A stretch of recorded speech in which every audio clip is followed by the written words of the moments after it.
This episode of Hitched to Homicide contains depictions of sexual assault. Viewer and listener discretion is advised.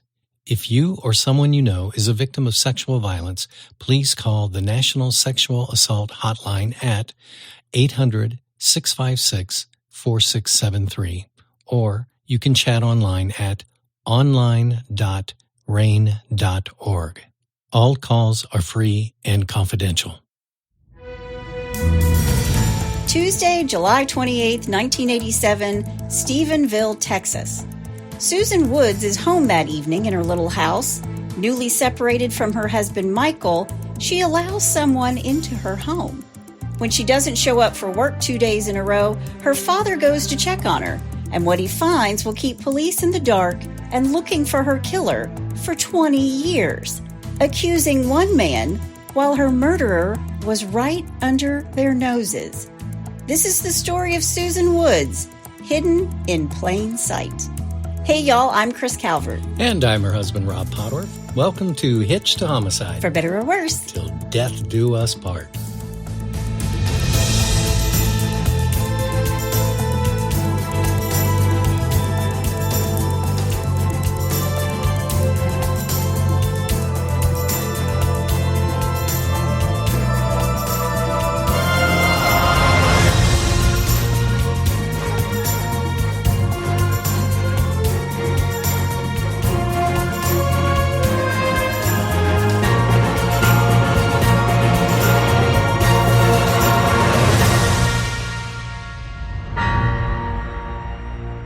Welcome back, everybody. Yes, welcome. And for our friends in Sardinia, Italy. Oh! Bene, benyu. There you go. Si. Grazie. I just said that a lot when we were in Italy. Yes. I said it a lot. Yeah. Si. Well, wherever you're listening, be sure to hit that subscribe button, then like, rate, and review the podcast so others who are just like you, a true crime aficionado, Yes. can find us.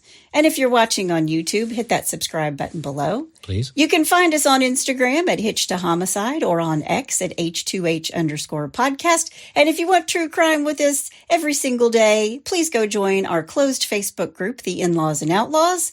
Just go into Facebook, type in H2H In-Laws and Outlaws, answer a couple questions, and you're in.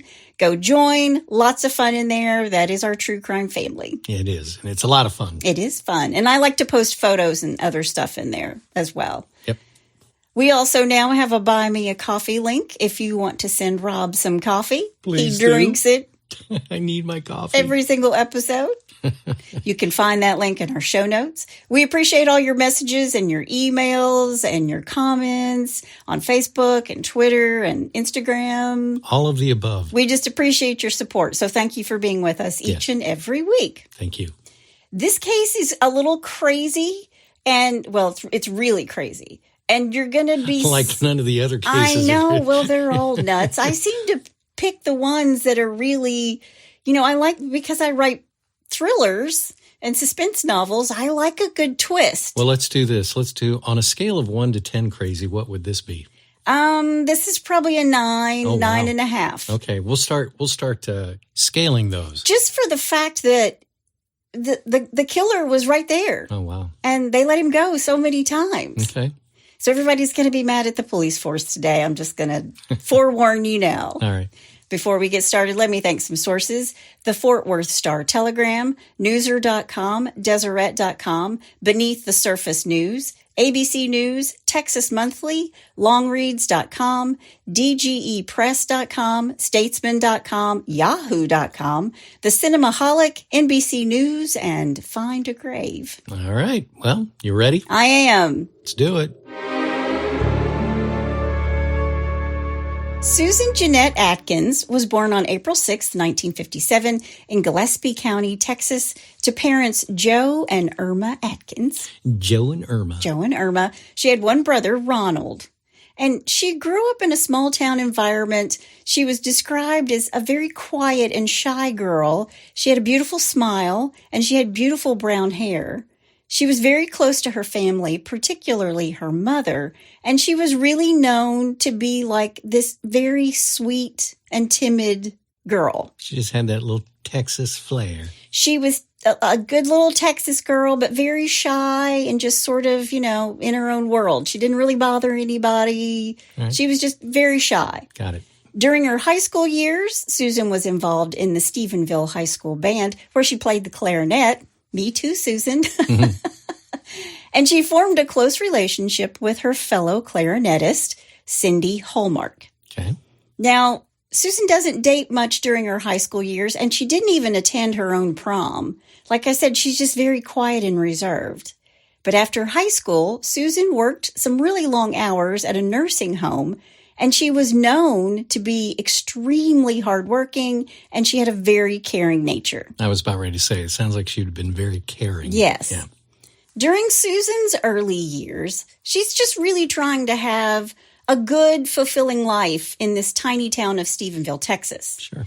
So she was really known as a person who would do anything to help anybody else if she could. Mm-hmm. And Stephenville is so tiny. It's filled with dairy farms and farmers. Every guy there drives a pickup truck. It is a dry county. You can't buy alcohol there at all. Sounds like a fun place. And there are only about 13,000 God-fearing people who live there. Gotcha. Yeah. Dry county. Okay. In town, there was a statue of a dairy cow they named Moolah. It sits in the town square. All right. It had that Texas small town feel. So lots of 4-H activities and high school football games are really big. I was in 4-H. And the kids, were you? Yeah, I took woodworking because my dad had a woodworking shop there, and I learned how to build. I'm glad that you have retained all your digits because those are the money makers. We can't cut those off. No, that'd be bad news. But she did something else I think you probably did. What? Because Rob grew up in a small town. Mm-hmm. The kids would cruise the town between two Dairy Queens. Oh, yeah. On a Sunday, you went to church, and if you weren't from there, you were noticed pretty quickly. You were an outsider. Which brings me to Michael Woods. Michael was born in Indianapolis, and in second grade, he moved to El Paso, Texas. His mother was running away from what he would call a series of really bad marriages and relationships. Okay. And later, Michael is going to say that his upbringing was really erratic. It was a little bit abusive. They didn't have a lot of money. They moved all the time. And one of his mom's many boyfriends was usually in that mix. So they're not going to make a Disney documentary out of this. No. Quote, she was a little hellion. She liked to party and have kids, end quote. Wow. And she did, because Michael had 7 siblings. Good Lord. That's a lot. That's a lot of kids. Ladies, anybody who has more than a couple, hats off to you. That's called a litter. Yeah, that's a lot. When he's 15, his mother remarries again, and the family moved to Virginia. It was then that Michael began leaving home for these really long stretches of time. He'd just disappear. He had learned how to play the guitar. He really loved it, especially Southern rock like Marshall Tucker and Leonard Skinner. Well, that was the first thing that made him go downhill, is learning to play guitar. You got to stay away from the guitar players. Exactly. Oh, wait a minute. What can I say? I married one. When he's away from home, he liked to play his guitar on the street corners and at a few clubs, mostly along the East Coast. And then he would just couch surf. And he's always about one step away from being homeless. But according to him, quote, that wasn't as rough as being at home, end quote. Wow. Yeah. When he's 20 or so, a friend in El Paso is moving to Stephenville, Texas, and he asked him to drive the truck there. And he arrived in small town Texas in the late 70s, and when the friend needed just a little bit more help, he just stayed on. And a few years out of high school at the time, Susan told friends that she spotted him on the drag one night, somewhere in between the two Dairy Queens. Well, I have to interrupt for a second, because that brings back such great memories, because in my hometown, you drove up Main Street, up the hill, took a left, went by Frisch's, take another left, go back down. Yeah. Down to the Big Four Bridge, turn around, do it all over again. And that's what you did every Friday night. I mean, I lived in a small town for a little while, and the kids called it scooping the loop. Mm-hmm. Yeah. They just kept going around the same The same ones. And that was kind of back when you could like hang out in the back of the pickup truck. Yeah. And the police weren't going to stop you. You know, just be a bunch of people in the back of the pickup truck. Good times. But Susan sees him in between the two Dairy Queens. But Michael will say that they met when he was playing pinball in a convenience store, and she walked in. He's playing pinball. Wow. So this town really had it going on because we didn't have a pinball machine. But I mean, that's so cool. Yeah. There were so few places that had pinball machines. Yeah. Even, you know, when I was growing up, I'm a little bit younger than these folks. Yeah. But that was always something that was so cool to have a pinball machine somewhere. Yeah, absolutely. But remember, Susan's really quiet and shy and a mama's girl. She's really naive. But she fell hard for Michael. She thought he was adorable. She liked his long hair. He had shoulder-length brown hair. She thinks he looks like Bob Seger. Oh, wow. But her friends, like Cindy, they're like, girl, nuh-uh. Yeah. Girl, don't do it. Yeah, think this one over. They thought he acted like a 14-year-old boy. They thought he was really immature. And Susan was always out working her butt off at this nursing home, and he was just always up for a good time. Mm-hmm. He was light on hard work, but into having a party. Do you think maybe she had this maternal thing that she felt like she had to take care of someone that wasn't, you know, mature or whatever? I think she definitely had a mother instinct, a motherly instinct, a maternal instinct, I should say. Yeah. But at the same time, she hasn't really ever dated. Well, and she's been kind of quiet. So she meets this guy and they somehow get introduced to each other and he shows an interest in her.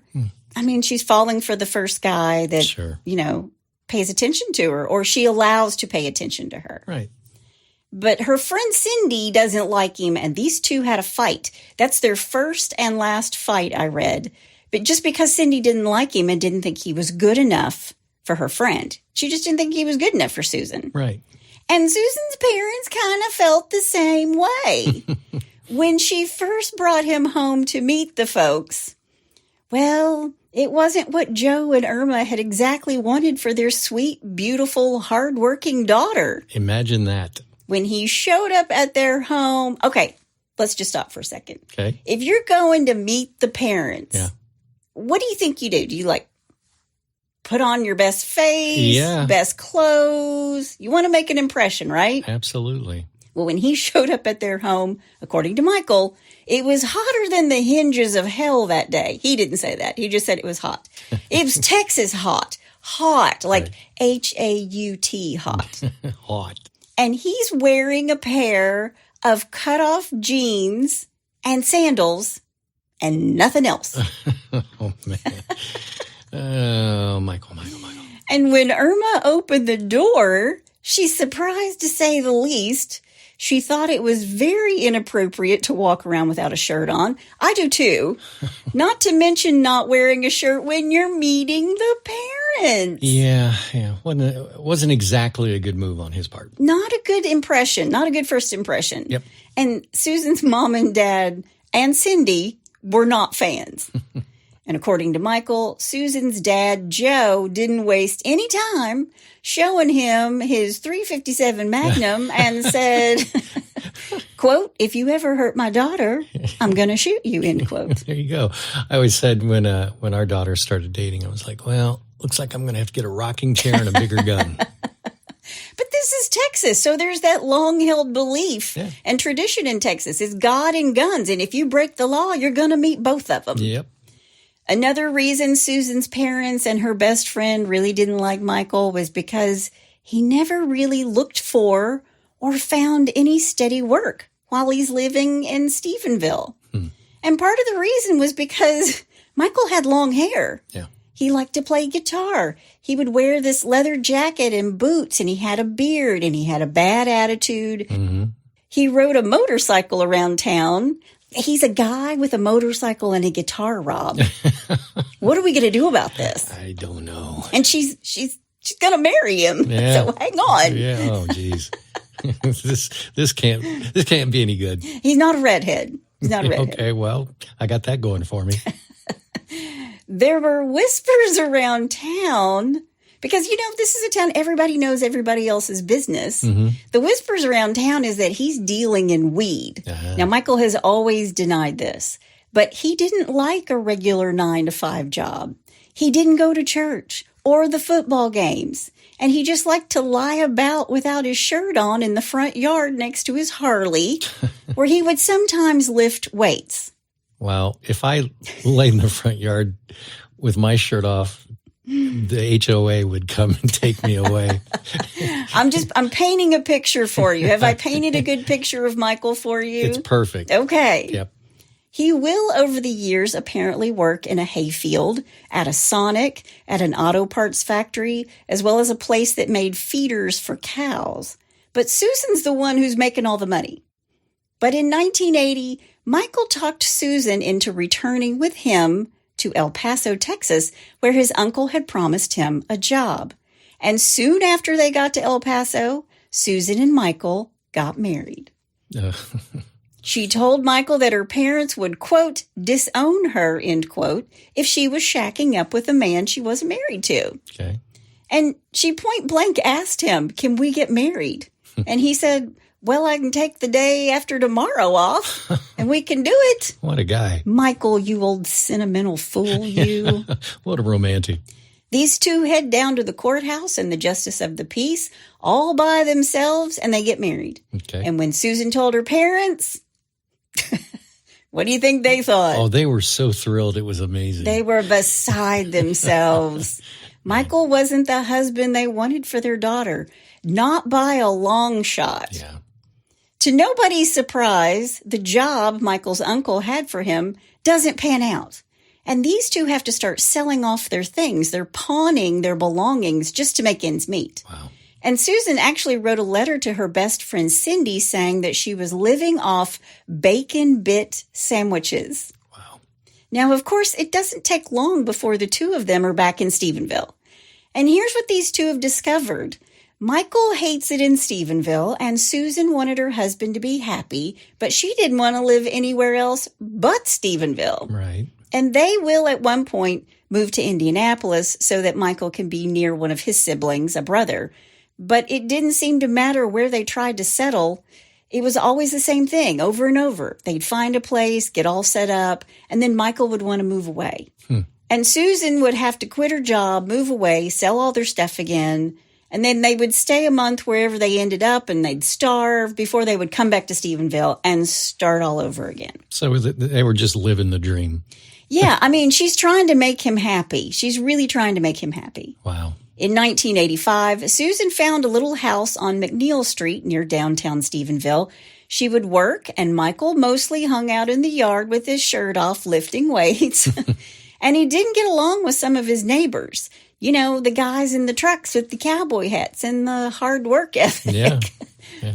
He starts acting out. He pours sugar into the gas tank of one of his neighbors after a verbal altercation. Oh, my gosh. And if the Stephenville police weren't watching him all the time anyway, now they're really watching him. Yeah. And according to Michael, they would pick him up or stop him all the time for no good reason. Meanwhile, Susan's family and friends are wondering how much longer is she going to put up with this crap? How much longer is she going to stay married to this guy? Right. Still, every day, Susan is coming home dead dog tired after her shift. She would cook him dinner. She would take care of the house. But Michael wasn't working. And it's about this time he tells her he wants to start flipping houses. Okay. Now, Susan's the breadwinner, and she didn't want to sink any of her hard-earned money into buying homes that Michael may or may not follow through with flipping and then selling. Because he can't really hold down a job and stay in one place at a time. So Right. I don't think she has that confidence that he would be able to follow through. I can't imagine why. Well, this is about the time that Michael started accusing Susan of emasculating him. Okay. Then finally, in the summer of 1986, Michael tells Susan, it's either Texas or it's me. And Susan chose Texas. Texas. Good for her. He moves away, and they try to reconcile a couple of times. But in February of 1987, Michael had left Texas for good, taking with him their car, a yellow Mustang. What did he leave behind? Well, a cassette tape he'd made for Susan. And it's not a bunch of guitar songs. It's not a bunch of original tunes. Okay. He leaves her this cassette where he berates Susan for destroying their marriage. It's all your fault, Susan. It was 30 minutes of you are such a bitch and it's all your fault. Your parents never gave me a chance. That kind of nonsense. Wow. But it gets worse. Okay. He left these handwritten notes all over the house for her to find, like inside kitchen cabinets and in coat pockets. He wanted her to find these notes like months and months after he was gone. Wow. And all of them are saying to her what a horrible person she is, what a terrible wife she was. And Susan is devastated. And what's more, she's afraid for her life. Yeah. What might Michael do to her? How might he exact his revenge? Yeah, I mean, this guy obviously is a little unstable. Yeah, he seems to think he's been wronged somehow, right? Yeah. Her mom wants her to move home, but she refuses. Her best friend, Cindy, did come over and sleep on the couch until Susan felt safe again. Cindy's husband, Roy, nailed all of her windows shut, and he loaned her a gun. Wow. Now, Susan pulled herself up by the bootstraps. She put on her big girl panties, and she filed for divorce. And then she started to feel better about herself and her life. She worked her ass off 6 days a week in order to save enough money to buy a car because he took their car. Yeah. She had turned over a new leaf. She was really, really happy. And she'd even started seeing a guy named J.C. Bauman, a bartender who worked in Granbury, Texas. He actually had a job. Where you could buy liquor, and he did have a job, yeah. Yeah. These two meet one night when Susan and some of her work friends came into his bar. These two had cuddled on the couch for a few nights, and then they slept together only once. Still, she kept her social circle very small. She did her laundry on Sundays. She hung out with her girlfriends when she could. She really didn't get to see JC all that much. Okay, was this by choice or did it just because of their schedules? I mean, I think it was partly because of their schedules, but at the same time, he wasn't somebody that she wasn't ready to spend her life again with. She wasn't ready to say I do again to anybody or get into a long-term relationship. So he wasn't Mr. Right. He was Mr. Right now. He was Mr. Right now. That's exactly it, sweetheart. Very good. Thank you. But sometime in late June or early July of 1987, Susan calls her friend Debbie Hardy from work saying that she needed to talk to her. Quote, I've got to talk to somebody, end quote. And Debbie goes to her house and Susan's crying. She has these hickey marks on her neck and she's just beside herself, saying that she didn't know how or why she let it happen and she was afraid of what everybody in town was going to think of her. Susan also told her best friend Cindy the whole story. J.C. Bauman got a little fresh. The bartender got a little fresh with her one night, got a little carried away, and after the hickeys, Susan kicked JC to the curb. Gotcha. And it's a little hard to disguise hickeys in Texas in 98-degree weather. Well, it's February, but yeah, okay. I mean, still. 87-degree weather. Yeah. But Susan is enjoying, aside from the hickeys, her single life. She was the happiest she'd been in a really long time. Right. On Friday, the 24th of July, Cindy and Roy, a man who would eventually become her husband, took Susan to the carnival in Hyco, Texas. Okay. And after they went to the DQ and got hot fudge sundaes, it was so good, Susan went back and got a second hot fudge sundae. Good for her. She's living the wild life. What do I love, honey? You love hot fudge sundaes? I do. From Andy's. I do. Andy's, if you're out there. Just no cherry on top. Yeah. I don't like the maraschino cherry. Yeah. But I live for a good hot fudge sundae. I really do. I was saying this to Rob the other day. Hot fudge goes with everything. Well, here's the thing. I was out and about just a couple of weeks ago, and I texted her, and I said, hey, I'm going to stop by Andy's. Do you want a hot fudge sundae? And I didn't get a reply right away, so I went ahead and got it. And on my way home, I did get the text, no, that's okay. So I get home, walk up to her office. I said, here. She goes, well, I told you I didn't want one. I said, here. She was like, Okay, thank you. A few minutes later, she's like, oh, that was so good. I'm glad you brought that to me. Yeah. The flip side of that is I texted Rob, I'm stopping at Andy's to get a hot fudge sundae. Do you want anything? And when I didn't hear from him, she didn't give me anything. I didn't get him. What's that old saying that your dad always says? What's mine is hers, and what's hers is also hers. What's yours is mine, and what's mine is mine. That's right. That's right. Oh my gosh, we digress. But also living in Stephenville, Texas, at the same time that Susan is now a free single woman, is a boy named Joseph Scott Hadley. His family and friends called him Scotty. Uh-oh. And for those of you who don't know, that's the name of our dog. That's our dog's name. Yep. Scotty was born in 1965. According to him, his mother was abusive. She slapped him around a lot. Oh, wow. Scotty's mother is going to deny all of this. Okay. But Scotty says all the abuse enraged him, but he kept it all to himself. He kept it all bottled up inside. Can't be good. But not only did his mama treat him poorly, Scotty was a heavy kid. He and his sister Regina, they're both overweight, and they're both teased about their weight a lot at school. And his sister would cry herself to sleep at night over it, and Scotty would go to bed fantasizing about exacting his revenge on the people who were mean to his sister. Oh, my. Scotty was a daydreamer, and he had lots of questions about how everything in the world worked, like things like sex, which was a subject his parents refused to talk to him about. Okay. But he would see stories of sexual violence in the news, and he said it stirred something inside of him that he couldn't explain. His family's very religious, like to the point where they would debate and discuss scripture over dinner. And he believed in God and Satan and that they were tangible beings. Okay. Scotty will later write that when he was in church, he'd be in the front pew trying his best to understand all these feelings he had and how he was supposed to reconcile that with his God. But when he's 12, his favorite choir director is fired, and he just up and quit church. He was done with Jesus. Really? And now, with his parents not talking with him about his feelings, and he's away from his church where at first he thought he would find some guidance, he's now sitting at home daydreaming about things like walking into his school and killing everybody in sight. Yeah, okay. And this is the 70s. Yeah. So this isn't like school shootings that we have now. Yeah. He was thinking it way back then. Yeah, because it was pretty much unheard of back then. Yes. But that's how he was feeling on the inside. On the outside, he was just this blonde kid with a bowl haircut who played baseball, basketball, and football. He loved the Dallas Cowboys and Roger Staubach. He was a Cub Scout. One of his sister's friends will later say he was Beaver Cleaver. He was just a pudgy, nerdy kid who wasn't very popular in school. Gotcha. When he's 13, he began hanging out with his sister and her friends as they cruised the drag.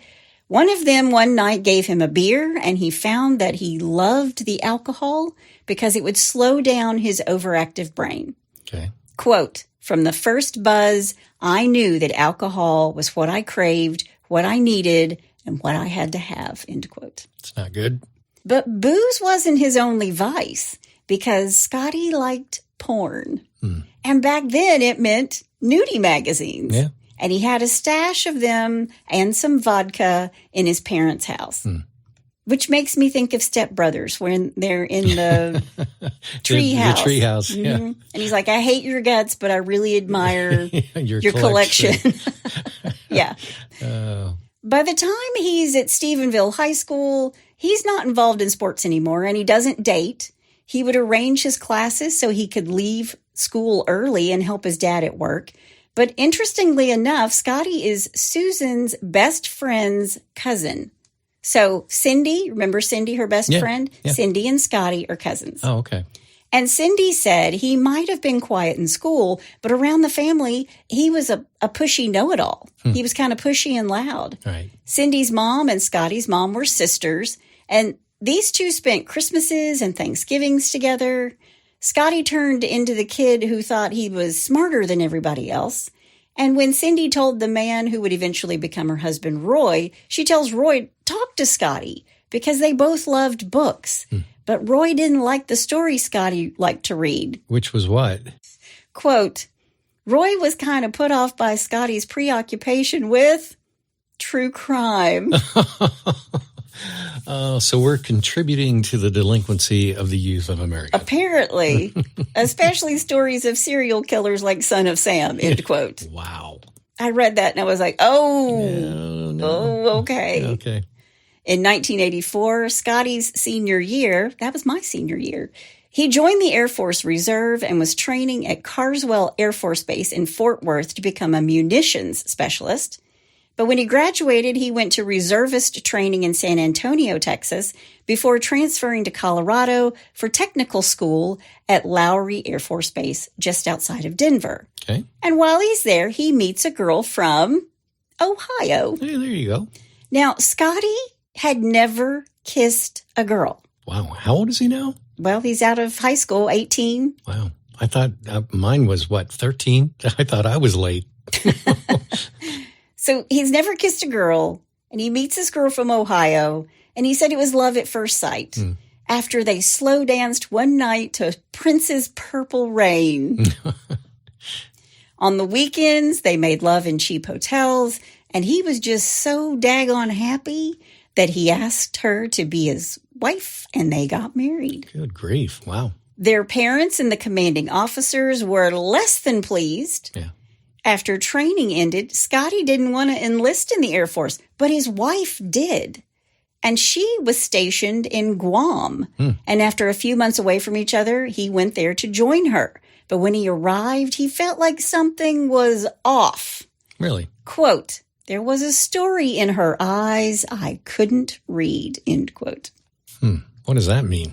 I think it means that, when they were together, it was one thing, but then when she was by herself, she learned to be on her own. And when he came to Guam, she was like, okay, you're kind of like messing with You're invading who I am now. Yeah. You're invading my space. So at first they were okay. He got a job as an insurance agent selling policies to service members, but the magic of the Purple Rain was gone. And these two fought every single day. Wow. So he decided he needed to go back to Jesus. He needed to pray. So he did. And when things didn't improve, he then pledged his life to Satan. Whoa. He gathered up some candles, got on his knees, and asked Satan to get him out of his situation. And he said he would give his soul for his freedom. And when he's older, of course, he regrets this. You think? Yeah, he regrets doing this. Wow. This memory would plague him for the rest of his life. Wow. Now, he's drinking even more heavily at this point, and when his performance at the insurance company begins to wane, his commissions dry up, and he started forging company checks with the office copy machine. Yeah. Those can't be very good I forgeries. was going to say. Yeah, Or that's a really good copy machine. maybe it is. Yeah. And while this is happening, although I don't think any of the copy machines were good in 1984, 1985, Yes. just saying. Yep. But while this is happening, Scotty thinks his wife is having an affair. So he called his mom, he calls his mama, and she told him, come home. Just come on home. Okay. He's now 21 years old. He went back to Texas and went to work for his dad. And when he got back on his feet, he rented an apartment. He wanted to start his life over. So he asked people to call him by his first name, Joseph. Okay. We're going to keep calling him Scotty. Okay. Now, they're not divorced yet, right? They're going to be. Okay. But he left and he came back. Yes. Okay. Yeah. All right. He's in the middle of a divorce. I'm trying to keep track of who's hitched up and who isn't. Yeah. But while his wife is divorcing him, his old boss was threatening to put him in jail for embezzlement if he didn't pay back what he had taken. So Scotty takes out a bank loan and he pays it back. Okay. Now, all Scotty did was work and drink. He would black out. He was mixing vodka and cough syrup. Ooh. And eventually he was adding Pepsi to that. He would get a big 44-ounce soft drink cup from the Sonic, and then he would hide it all in there, like his cough syrup and his alcohol. Wow. His social life again, was with his sister Regina, or just driving around the country for hours listening to Motley Crue and drinking, that sounds like a really bad idea. Yeah, it sure does. I mean, at least it could be England Dan and John Ford Coley. I was talking about the drinking and driving. Oh, okay. Sorry, my bad. I missed that. He's back to hanging out with his sister again. He played cards with Regina and Cindy and Roy and a few others. They called themselves the members of the Round Table. And that was fun until he started sleeping with one of them who happened to be married. Everyone was worried about him, and he was incredibly unhappy. He's just basically a broken alcoholic. Yeah. Then one night, his cousin Cindy brought her best friend to the Round Table to play cards. Her name was Susan Woods. And even though Susan was 8 years older than he was, he knew who she was. He knew who her ex-husband Michael was. He was the guy who sold him his first joint. Oh, really? And of course, Michael says he never sold weed to anybody. Right. But he met her for the first time. And Scotty flirted with Susan, and he thought she was flirting back with him. He was smitten, immediately smitten. So remember, he's only been with this one girl that he followed to Guam, that he married. Sounds like the kind of guy that if a girl shows him any kind of attention, he immediately assumes that, hey, she's into me. She's hot for me. Yeah, exactly. She's totally into me. Yeah. Wow. That's called delusion. Yeah, a little bit. The next Sunday after they meet, July 26th, 1987, after a drunken drive, Scotty decides to swing by Susan's house, unannounced and uninvited. But she asked him inside, and they listened to a few records and smoked a few cigarettes. At some point in the night, Scotty overstepped his bounds. He made a pass at her. He tried to kiss her, or he got fresh with her in some way, and Susan slapped him in the face. Uh-oh. Have you ever been slapped in the face? I have not. I've slapped a couple faces. Not gonna lie. Yeah, I've never been slapped. According to Scotty, after that, everything was a blur. Of course, everything's a blur after that. Of course, yeah. He beat, raped, and sodomized Susan. According to him, when it was finished, that's when he realized he had sexually assaulted her. Yeah, right. And Susan was saying to him that she was going to tell what he had done to her. And then, according to Scotty, she changed her mind and said she wouldn't tell anyone if he would just let her go. And he asked her if she believed in God. And she said she did. So he told her, you need to pray. Really? Yeah. Okay. That was when he tried to smother her with a pillow from her bed. There was a white extension cord somewhere in the house. He tried to strangle her with that. Then with her hands tied behind her back with a tank top, he put half of her body face down in a bathtub full of water. Wow. To this day, it is unknown if she died of asphyxiation, strangulation, or drowning. Jeez. After he drove home, past the police station, where he considered pulling in and just turning himself in, he doesn't do it. Right. Of course he doesn't. Susan then missed her next 2 days of work at Norton Industries. She worked at a sandpaper factory. So she's missed 2 days in a row. This never happens. And when it does, her supervisor called her father, Joe. And Joe knows immediately that something is wrong. She never missed work without telling someone what was happening. Sure. So he drives to her home. Her house is dark and her front door is unlocked. Joe will find his daughter Susan in the bathroom off the rear bedroom. Her head was sunk into a bathtub full of black water. He called the police from Susan's living room and then waited in the front yard for them to arrive. Sergeant Donnie Hensley was the first on the scene around 9 p.m. He asks Joe what he's doing there, and he says, quote, Donnie, they killed her, end quote. Wow. Now, her dad, Joe Atkins, is in shock. Donnie huddled up with his old friend, and they pray, and he urged him, go home. You need to go home. You've got to tell your wife. You need to tell your family. Right. And it's about this time that her best friend, Cindy, drives up to the house when she sees all the police cars there. Remember, this is a small town. Sure. And according to the neighbors, they could hear Cindy screaming 2 blocks away. Jeez. Inside at the crime scene, the police start taking photos and looking at the scene. The medical examiner would say that she'd been raped and sodomized. She had a red line across her throat where Scotty had tried to strangle her. The bedroom looked like there'd been a struggle. The mattress was halfway off the bed, and this white electrical cord was across the bed with the plug end on the floor. On the bed was a pillowcase stained with Susan's mascara, where he had tried to suffocate her with her own pillow. Now remember, this is a town of 13,000 people. Right. There aren't murders there. Right. But they do a good job of securing the crime scene, and they managed to get 2 good sets of fingerprints and a palm print. But it's 1987, right, and we're years away from DNA. Sure. There was a Diet Coke can on the coffee table in the living room and several cigarette butts in the ashtray. But Susan wasn't really a smoker, and she only drank water. She never had caffeine. The police go door to door, but no one had seen anything out of the ordinary. The next day, Lieutenant Ken Maltby announced to all the other officers that he and he alone would be taking over the case. No other detectives. Really? Yeah, and the other detectives, the other police officers have now come out to say they think he just wanted to be a hero. 4 days later, a story about the murder came out in the Fort Worth Star-Telegram. Right. Quote, "I wish with all my heart that I could tell you that I mourned for what I had done, but that would be a lie. Reading about it in the paper was a high like I had never known before," end quote. So this was Scotty reading that yes. thing. Okay. And he's getting a huge turn on from reading the newspaper article where he had killed Susan. Gotcha. Okay.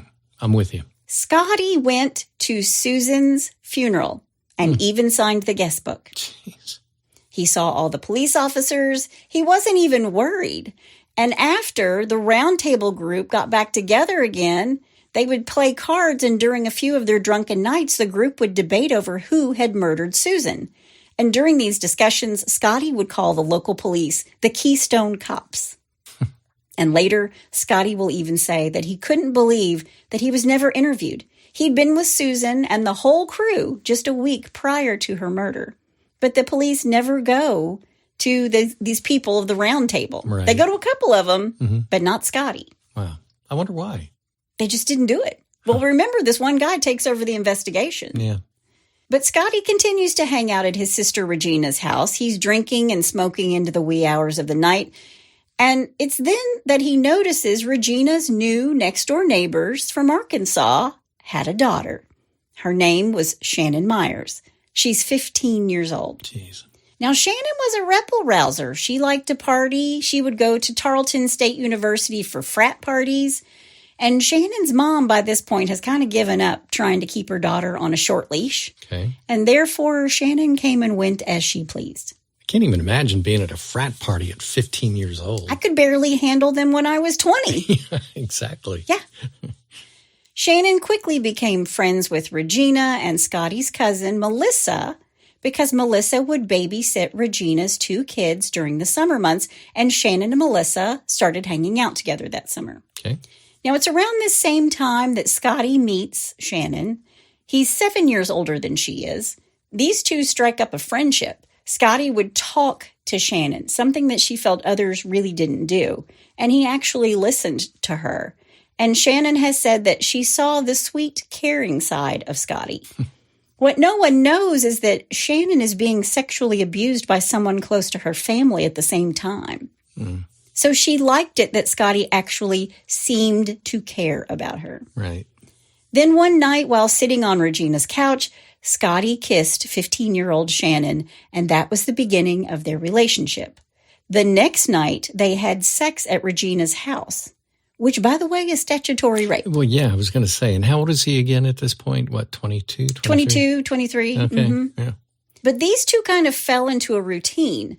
Shannon would go out partying most nights, drive home in her Mercury Cougar. She would smell cigarette smoke and know that Scotty was in his sister's backyard waiting for her. Okay. Shannon would wander over. She and Scotty would have sex, mostly in one of Regina's bathrooms. Jeez. He would call her, quote, special, or the special one, end quote. But after weeks of these two hooking up in Regina's bathroom, her mother discovers what's going on. And she's not too happy that her daughter, who was 15, and Scotty, who was 23, were together. I'd be on the phone to the police. And her mother actually confronts Scotty in a Kmart parking lot. And Scotty promised to end the relationship. And Shannon told her mother that she and Scotty were ending it. It's over. Right. But they did not end the relationship. Wow. Scotty rented an apartment, and that's where these two started hooking up. And by the time September rolls around, Scotty is changing the way he treats Shannon. So just a few months in. Right. They were having sex, and then suddenly it was more forceful and more aggressive, and he had a crazy look in his eyes.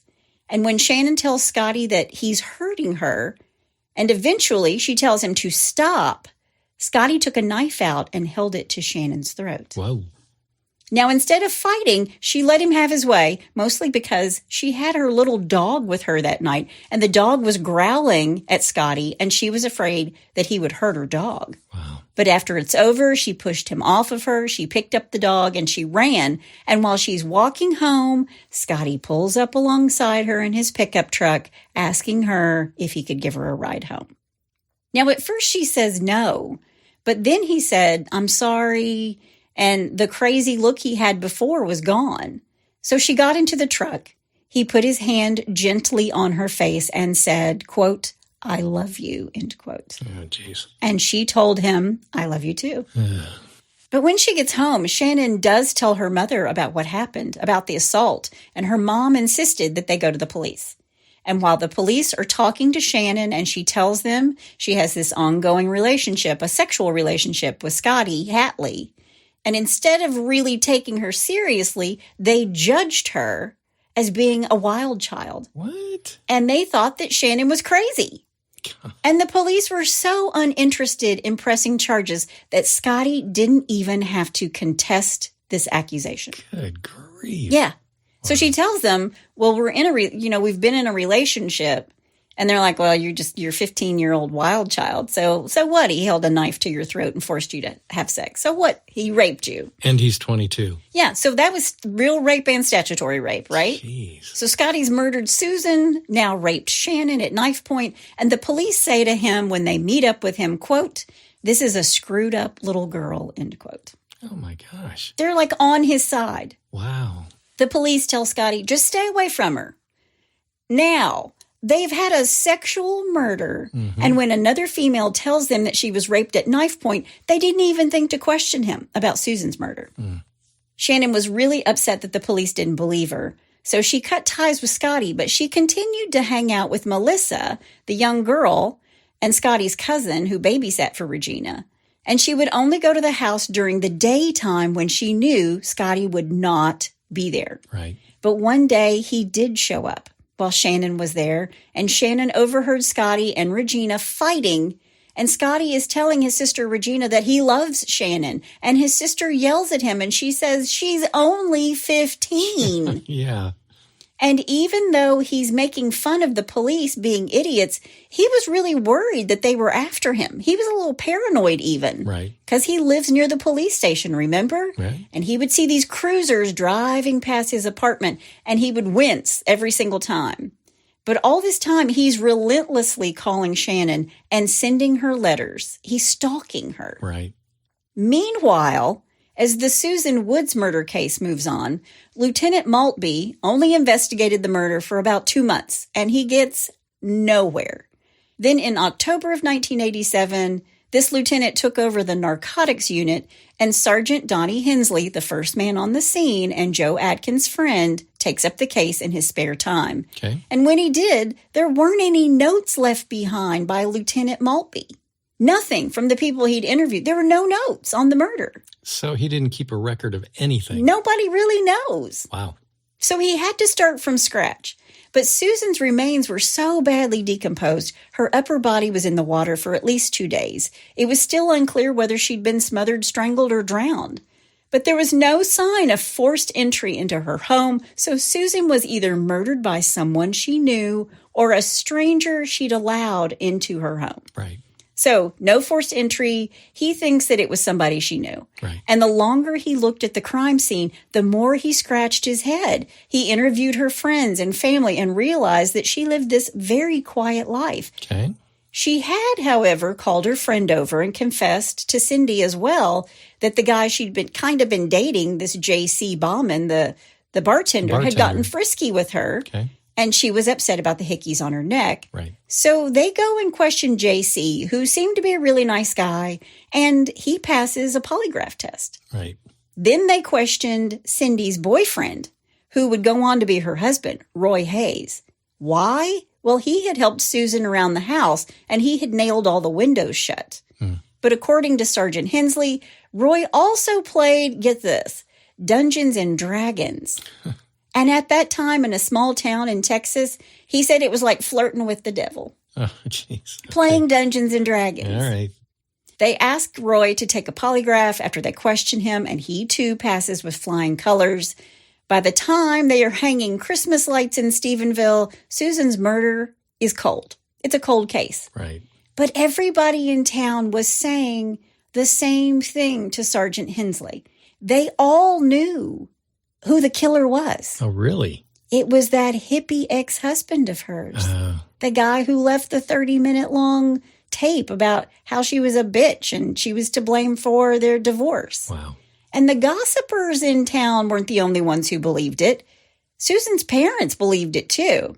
Susan's father was in the police station every single week saying that Michael Woods was his daughter's killer because he'd left all those threatening notes on top of the cassette tape he left. Sure. So where was Michael? Well, he'd been living quietly in a tent inside a dilapidated house his brother bought for nothing in Indiana. These two spent their time renovating it into 4 apartments until one day the Indianapolis police showed up. Okay. Now, he and his brother had been into it with the neighbors about parking, and Michael agrees to go down to the police station. But once he's there, they start asking him about his life in Texas, and he realizes this doesn't have anything to do about the parking. Right. They're questioning him about Susan and whether he'd gone back to Texas. And Michael's confused, and when he tells them, no, I haven't been to Texas, they say, quote, well, you're lying. We know you killed her. She's dead. You killed her, end quote. Wow. So this is how Michael finds out that Susan has been murdered. Jeez. And after they tell him, he rushes to the bathroom, he throws up, and when he gets back into the interrogation room, they're grilling him. And they're saying to him, well, you did it. We know you did it. And we'll get you into a mental hospital if you just admit it. And he's like, quote, dudes, I have nothing to do with this, end quote. Wow. I loved it that he said dudes. Yeah. When they asked him to sign a statement, Michael said, no way. And he demanded an attorney, and he walked out of the police station. And this is when the harassment started by the Indianapolis police. They think they have a killer, and they don't have anything to prove it, so they just keep pushing him, hoping he's going to break at some point. Yeah.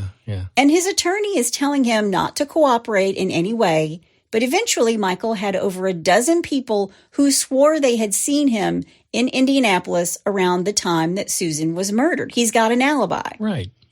But what was killing the cops back in Texas was that they only really needed his fingerprints to prove he was there. Because remember, they have fingerprints and a palm print. Yeah. So back in Stephenville, Susan's family has been making a big deal of the fact that Michael had taken not only the couple's yellow Mustang, but also a fur coat and a series of crystal figurines that they thought belonged to Susan. And this gave Sergeant Hensley an idea. If they could arrest Michael for theft, they could get his fingerprints. So he has a search warrant drawn up, and he goes with the Indianapolis cops to Michael's house. They tear it apart. They take almost everything, including a marijuana roach clip in his sister-in-law's purse. So they arrested Michael and his brother, put them in jail, and let them out the next day, never taking them to court. No charges are ever pursued. What's going on? But Sergeant Henley got his prints. And he was so anxious to get Michael for Susan's murder, he was drawing up the extradition request. That is, until he finds out that the prints don't match. Yeah, exactly. And they just can't believe it. Their minds are blown. Yeah. There had to be some explanation for this. Everybody in Stephenville, Texas knew that Michael Woods had murdered his soon-to-be ex-wife, Susan. Yeah. But they had absolutely nothing. 10 months after Susan's murder, Shannon is trying to date again. But she's dating boys her own age this time. Right. And after a bad breakup and 2 months later, she agrees to see Scotty. It's July of 1988, a year after he's murdered Susan Woods. Scotty asks to talk to her, saying that he missed her. And she tells him that she misses him too, but she doesn't really trust him. She's a little bit afraid. Sure. As she should be. Yeah, exactly. Somebody that holds a knife to your throat. Yeah. She's probably got a good reason. Yeah. A few weeks later, Scotty called her at home one night, saying over and over that he wanted to see her. He tells her he really wants to explain why he did what he did. And Shannon, who is now 16 years old, was ready for some answers. She's like, okay. So these two meet up in a laundromat parking lot. And Shannon has since said that the very moment she climbed into his truck, she knew she had made a big mistake. Yeah. Scotty drives away and he locks the doors on his truck, telling her to come and sit beside him. So, it's like a bench seat. Right. Slide over here. And he had that odd sound to his voice, she said, and that look in his eye, and he was being aggressive. So she did what she was told because she was afraid. Right. He's telling her that they were destined to be together, and she softened a little bit when he says this, as he's telling her over and over how much he loves her. I love you so much. Then Scotty pulls up to a roadside park on the south side of Stephenville, and he parks out of sight. He presses her to have sex with him, and when she said no, Scotty slapped her in the face. Jeez. They got out of the truck and sat on a picnic table where Scotty started taking off Shannon's clothes. These two end up having sex, but it was brutal. He hit her. He hit her so hard he knocked her out. Good Lord. And when she came to, she felt blood coming out of her ear. He would rape her repeatedly, only taking breaks to smoke and have a drink. Wow. And Shannon, the whole time, she's thinking, he's going to kill me and hide me in these bushes. Yeah. So she starts tossing her things around, a hairpin, her bra, the barrette she was wearing. She's hoping if this guy murders her, that the police will find these things. She's 16, and this is what she's thinking. Smart. Then when he raped her again, he pressed her face into a puddle of water on the ground. He will rape Shannon on and off for 6 hours. Oh, man. He laid on top of her and told her if she didn't mind him, he would kill her. Man. And he had done it before. Oh, wow. So he confessed. I'll kill you because I've done it before. Wow. I've killed before. And as all of this is happening, she's thinking, if I act like I love him, maybe he will let me live. Wow. He put her in the cab of his truck and told her he wanted her to sit close to him. But she was afraid if she sat too close that he would see her face, what he had done to her. Sure. And then he really would kill her to keep her quiet. Right. So she kept her head down and in the dark. And when he asked her if she was okay, she told him, quote, I'm okay. I just want to start my life without you, end quote. Whoa. Okay. He told her he was sorry for what he had just done. And she said, quote, it's okay. I love you. I just need to listen to you, end quote. And when he tells her not to turn him in, she says, I'm not going to say a word. And Scotty believed her. Oh, man. Okay. He drove her back to the laundromat parking lot at dawn. She ran home. She fell into her stepfather's arms, and her stepdad and her mother took her straight to the emergency room. This time, her account was taken seriously. Right. The nurses administered a rape kit. It wasn't clear if any of them had done it before. It was very awkward when they were using this rape kit. And because of the attack, because it had occurred outside of the city limits, the investigation fell on the Erath County Sheriff's Office, whose deputies soon arrived at the hospital to interview Shannon. Okay. She's badly bruised and bloody, but she's still alive. And Shannon Myers told them everything. Wow. The next morning, the sheriff came a-knocking on Scotty's door, and when he didn't come to the door, he was standing at the door with his gun in his hand. He was ready to shoot the sheriff. Wow. The sheriff leaves the house, but Scotty knows they're going to be back. Right. So he packs his go bag. He puts clothes, a gun. He goes to the bank. He withdraws all his money. He drives west without a plan as to where he's going to go. He stops in El Paso for the night, and then he heads to Las Vegas. Okay. He drinks and gambles, and soon he's broke. Yeah. And according to Scotty, he put his gun in his mouth more than once. Finally, when he's totally broke, he tries on a pair of $120 tennis shoes, then points his gun at the salesgirl's face and walks away. and he liked the rush that it gave him, making her afraid. So he decided to rob a hotel clerk. Jeez. But the guy behind the desk didn't speak English. And this guy behind the desk just ended up giving Scotty a bunch of coins. And Scotty had to abort that robbery, even though he was ready to shoot this guy, because a witness walked up to the outside door. Now, the next day, he's thinking about where he's going to rob next, when a policeman on a motorcycle rides up behind him. Then 3 patrol cars are with the motorcycle, and they hit the lights and tell him to pull over. And when he's parked his truck in the Denny's parking lot, he thought about just starting a gunfight. But he crawled out of the truck and he laid flat on the pavement. Wow. And they arrest Scotty Hatley. They put him in a holding tank, and the whole time he's thinking, the Stephenville police are on their way to take me back to Texas and try me for rape and murder. Right. But no one ever showed up. What? Why not? It didn't. They just didn't make the connection at all. Oh, wow. And when his robbery case went to trial, he's convicted. But the judge saw that he was only 24 years old. Mm-hmm. And instead of giving him 30 years in prison for each sentence, he gave him 120 days in a youth offender program. This guy's got 9 lives. Yeah. After this, his parents come and pick him up and take him back to Stephenville, and he's worried about the rape charges. But while Scotty is gone, his parents have actually fought to keep him from being indicted by a grand jury for rape and battery. Oh, my gosh. Yeah. Jeez. Yeah. His mother went to their church and pretty much had the entire congregation to say that Scotty was a wonderful boy.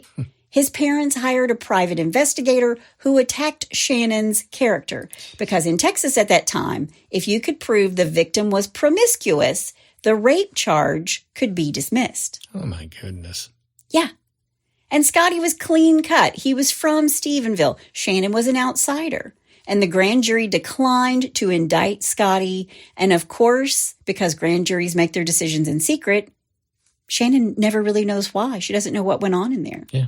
But Shannon is thinking that Scotty's going to be gone for a while because of the robberies in Vegas. Right. So when she sees him in town just a few months later, she's freaking out. He would follow her. He followed her to a fraternity party. He followed her to a skating rink. When she left and went home, Scotty's truck was already in his sister Regina's driveway right next door. And this time, Shannon called him on the carpet. She yelled at him while standing in the front yard. She told him to stop following her. And she says to him, quote, "You know what you did to me," end quote. Wow. And after that, Scotty backed off. Now, Shannon is suffering from PTSD. She tried working with a therapist, but she sank into a deep depression, just like Michael Woods in Indiana. Mm-hmm. Years passed, but nobody ever told Michael Woods he'd been eliminated as a suspect. Remember, they got his fingerprints. Yeah. Wasn't a match. They never went back to him and said, "You're not on the list anymore." So they just left him hanging. Left him hanging. Jeez. And while he's trying to play gigs in Indianapolis, a national news story breaks that basically insinuated that he was Susan's killer. And people would come up to him in between sets when he's playing a gig and say, "Hey, aren't you that guy that killed his wife and got away with it?" Oh, man. And I read in one of the interviews with him, he was like, "That pretty much ruins your night." Yeah, pretty much. Eventually, the Atkins family tied up the loose ends. Susan had a life insurance policy that Michael was the beneficiary of, $11,000. In 1989, her family sued Michael, saying he was responsible for her death. He refused to return to Texas for the trial. The judge awarded the $11,000 to the family and hit Michael with an additional $700,000 fine. Oh, my God. But as long as he stayed out of Texas, this could never be collected. Scotty hightails it out of Stephenville. He's gotten away with 2 rapes and a murder. He moved to Nashville. And in 1993, he got married and had 2 kids and became a truck driver. Okay. And while he's out on the road, he has honed his skills of picking up broken women in roadside bars. But after an accident, which he was cleared of, he took a job at a grocery warehouse. He's still drinking every single night. No surprise. Yeah. His daughter was in a serious car accident, and his wife was diagnosed with multiple sclerosis. Then a tornado destroyed the apartment complex where they lived, so they moved to a duplex where a drunk driver plowed through the home. And Scotty's looking back to that moment where he lit the candles and pledged his allegiance to Satan. That's exactly what I was thinking. Yeah, Scotty thinks he's being punished. Yeah. In the late 90s, Scotty took a job in Texas, Round Rock, Texas. But he's still drinking and his marriage is hanging on by a thread. Yeah, well, I'm surprised it's hung on this long. Yeah. Also hanging by a thread is Michael Woods. He goes into a deep depression. He works out all the time because he's worried that he's going to be sent to prison, and he's not a big guy. So he stopped performing, and he even attempted suicide. And at this point, after a breakdown on the 18th anniversary of Susan's murder, 18 years, people. Amazing. He tells a friend, Barbara Gray, the whole entire story. And she decided she was going to try to help him. So she sent an email to the Stephenville Police Department. Oh. Now, by this time, another officer, Don Miller, had taken up the cold case. It was one of 3 unsolved murders in Stephenville. They tested the DNA from the cigarette butts in Susan's living room because now, 18 years later, DNA is a thing. Right. And the results came back unidentified male. Yeah, of course. Don called Barbara Gray after reading her email. He tells Barbara that if Michael wanted closure, he needed to talk to him. Then 5 months go by, and finally, Don gets Michael on the phone. Now, remember, he's got this $700,000 thing hanging over his head. Sure. And he thinks that they still think he is a suspect for the murder. Right. Don goes to Indianapolis and collects a DNA sample from Michael, basically begging him to help them solve the case. And that if he's innocent, why not take the DNA test? Right. And when the results came back, they call him and said, "You're no longer a suspect." They give him a Maury Povich. 18 years. 18 years. You are not the murderer. You are not a suspect. And Michael started crying. They have ruined this man's life. Wow. But now all the police have still is the prints lifted from Susan's bathroom mirror and tub. But in 1999, the FBI unveiled their national fingerprint database. And by 2006, they get the prints to Austin, Texas, and hand deliver them to the officer there. And a few days later, they get a call back and they say, "We have a match to your fingerprints." Uh-oh. His name is Joseph Scott Hatley. There you go. Now, Susan is murdered in 1987. It's not until 2006 that they're ready to go pick her killer up and hold him accountable. Jeez. It was June 6th, 2006. Sergeant Miller had tracked down Scotty to Round Rock, Texas. The local police pick him up, and he went voluntarily to the police station.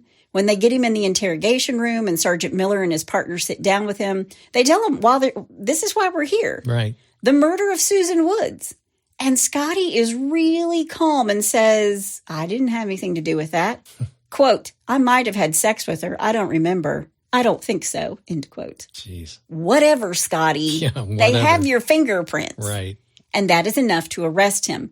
They get his DNA from a swab. He tells police that lots of members of the Round Table had been to Susan's house. And while all of this is happening, a Round Rock officer tells Sergeant Miller of Stephenville that Scotty's wife is considering charges of her own. Really?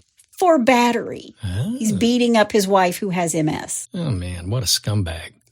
Now, the next day, they interview him again. He hasn't been, arrested. They're interviewing him and letting him go because they take his DNA. They've got his fingerprints. Right. He bails out, he bonds out, Mm-hmm. and then they take his DNA. But the next day, they interview him again, and this time, Scotty tells Sergeant Miller that he had had a kinky affair with Susan. And while this is happening, unbeknownst to Scotty, his wife is bringing charges for domestic abuse. And when they let him go again, he's off eating at the IHOP. And the police show up and arrest him. Right in the middle of the pancakes. Right in the middle of the pancakes. All you can eat pancakes. It's like in draft day, you pancake eating. Yes, that's exactly what he was, a pancake eating. Mm-hmm. Yeah. Now, by this time, the DNA comes back as a match to what is found at the scene of the murder, cigarette butts with Scotty's DNA. Now, before they actually arrest Scotty, Sergeant Miller told Susan's dad, Joe, we've tracked him down, we've got the guy, and they go to Joe, who's out on the golf course.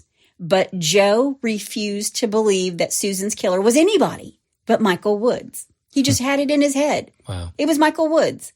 And everybody in Stephenville is stunned. They can't believe it.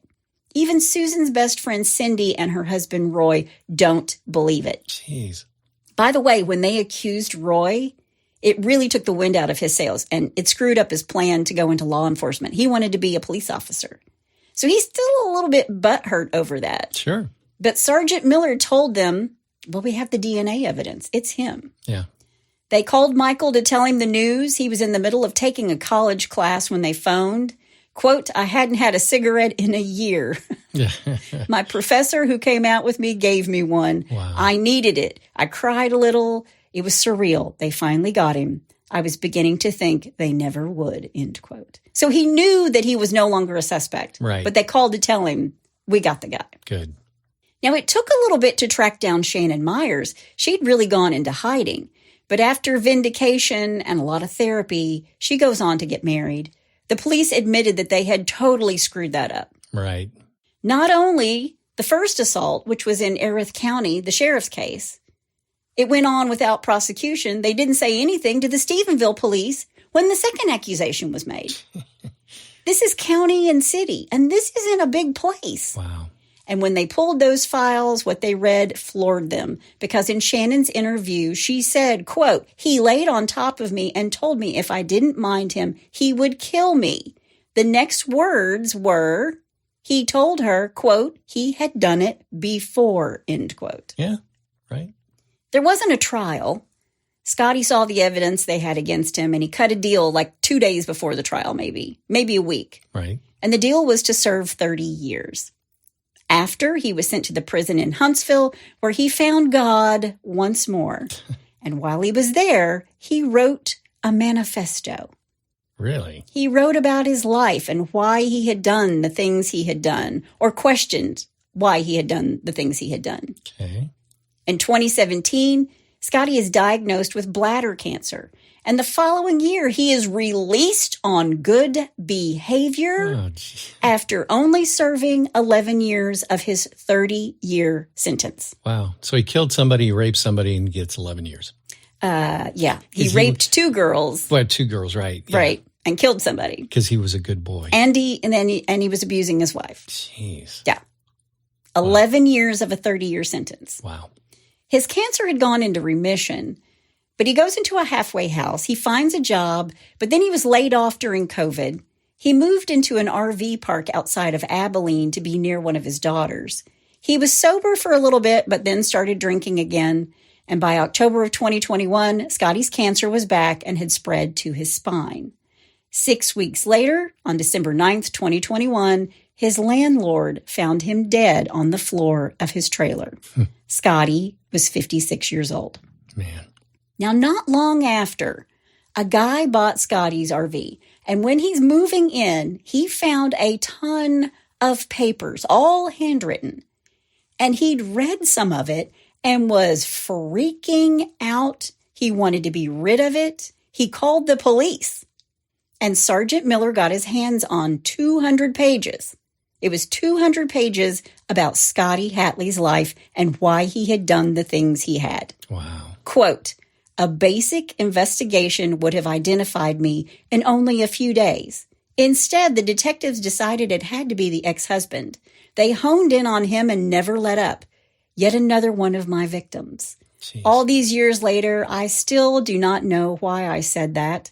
I honestly do not know if I was mocking God or if I still had a little humanity left in me. All I know with certainty is that the last moments of Susan's life were spent in prayer. That night, I took the life of a kind, sweet, loving woman who never did anything to me but show me kindness. My God, I had become a monster, end quote. Wow. Can you imagine finding that? Yeah. Gee whiz.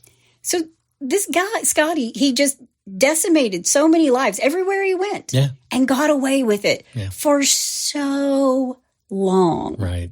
But he kind of died a horrible death, all alone with cancer. I'm still angry about the 11 years of his 30-year sentence. Yeah. He should have rotted in prison. Now, did the people finally accept the fact that Michael wasn't involved in this? The people of the town have finally accepted the fact that it was Scotty and not Michael. Right. And but the damage is done. Yeah. The damage is done. They ruined that man's life. Right. They absolutely ruined his life. He ruined Shannon's life. This young girl ruined her life as well. Yeah. But that is the story of Susan Woods and her killer, Scotty Hatley. And that's all I have to say about that.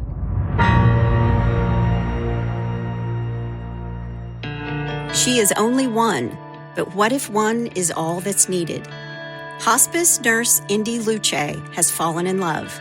After caring for billionaire Louis Thornberry until his final breath, she's now engaged to marry the heir apparent of the global tech empire, David Thornberry. But as the divinely marked Indy packs up her old life to begin anew, a sacred promise comes back to haunt her with a vengeance. As an unrelenting spiritual battle unfolds in the shadows, the descendants of those like Indy find themselves persistently lured and ensnared as a relentless surge of evil becomes an unstoppable force. With malevolent entities following her every step, what Indy doesn't know about her family's sacred covenant could tip the scales of good and evil.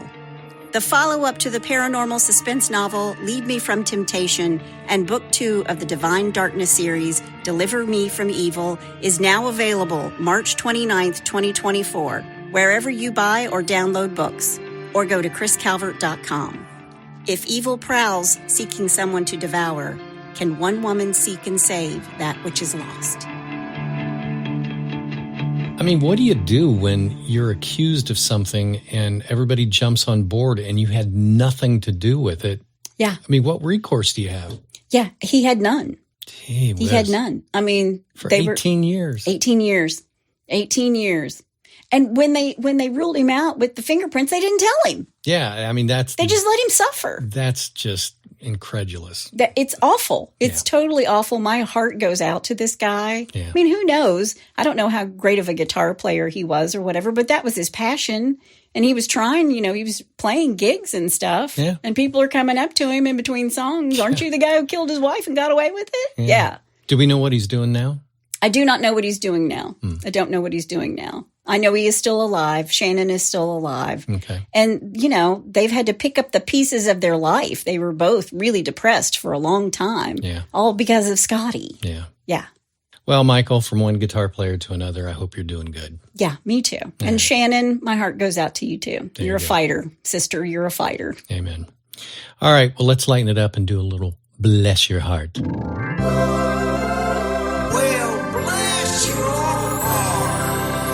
All right, number one, I'm calling Unearthing the Undead.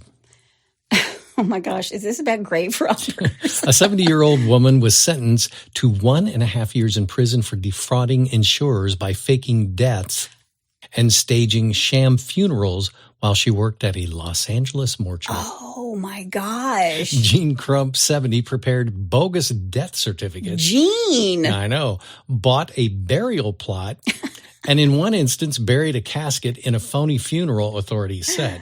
She spent some money on this whole thing. Well, yeah, if you're getting insurance, I guess so. When insurers began to investigate, Crump exhumed a bodiless casket, filled it with a mannequin and cow bones to throw off the cremation workers, and had it cremated according to court papers. They cremated a mannequin? You got it, and cow bones.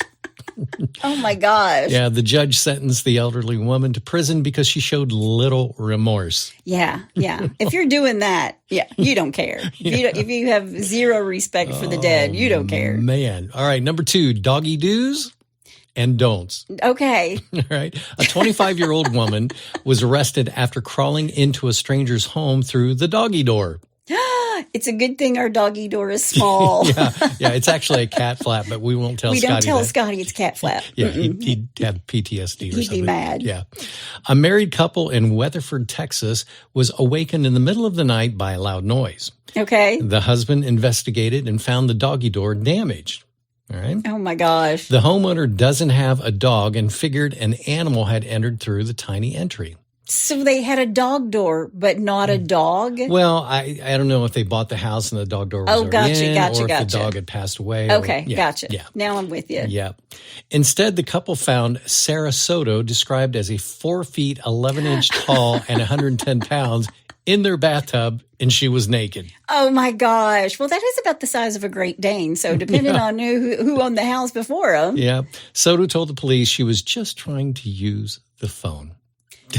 By getting in the bathtub naked? I guess. Okay. That was her big excuse. Okay. All right, number 3, and finally. This isn't a great one, but I just love the title. Wrecked him. It could have killed him. Patrick Stapleton apparently is quite the kidder. According to, I can't even say this, according to the Andrell County Police, the 22-year-old Stapleton shot a sleeping friend in the buttocks with what he believed was a BB gun. Oh, no. It turned out to be a .40 caliber handgun. Oh, my gosh. The shooting happened about 4 a.m. Wednesday in the home of Lithonian. All right. The victim was taken to the hospital where he was treated for non-life-threatening injuries. I'm so sorry to this guy that I'm laughing about this. Stapleton of Ashland, Virginia, was charged with second-degree assault and reckless endangerment. Reckless rectum endangerment. Rectumless endangerment. So there you go. There's your bless your hearts for this week. Oh my gosh, can you imagine? After he shot him, he had to be like, holy shit, I thought it was a BB gun. Dude, I'm sorry. I wonder if alcohol was involved in that Oh, one. no, not at all. Not at 4 a.m. in the morning. Of course not. Probably the only thing not. that was missing was White Castles. Yeah, exactly. Jeez. Well, if you have a bless your heart or you know somebody's heart who needs blessing, all you got to do is go to hitchtohomicide.com where there's a pull-down menu. Yep. While you're there, you can also suggest a case and tell us about your brush with true crime. Give us your own true crime story. Please do. That's my amazing husband out there. That's my beautiful bride in the booth. Join us next time on Hitch to Homicide. Bye, y'all.